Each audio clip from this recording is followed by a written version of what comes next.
first. What is the cost benefit calculation of sponge cities, and how do we afford this? Yeah, so I had a slide on that earlier, but I think the main thing is really that the cost of not doing it is far greater than the cost of doing it.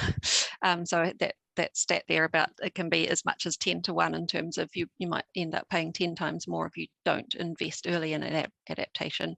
So if we look at China and what they spent, they've spent around, they invested initially 20 billion for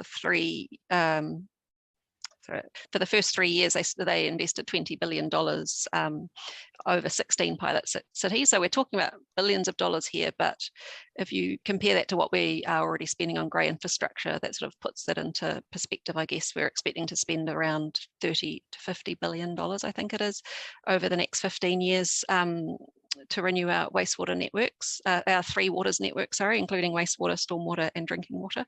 So we're talking quite big sums. But we can spread it over a number of years, and we can also spread it out between different parties as well. It doesn't all have to be funded sort of centrally or regionally. So, for example, private residence owners can implement sponge cities approaches, and business owners can.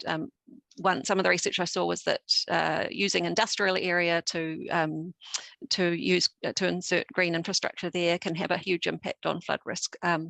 So Ministry of Education could be making schools more absorbent. There's lots of ways to, I guess, spread the costs around, and we can spread it over time as well. But the main thing is that we need to be quite strategic about that and working out what we need to do urgently and getting stuck into that as soon as possible, because not doing it will cost a lot more.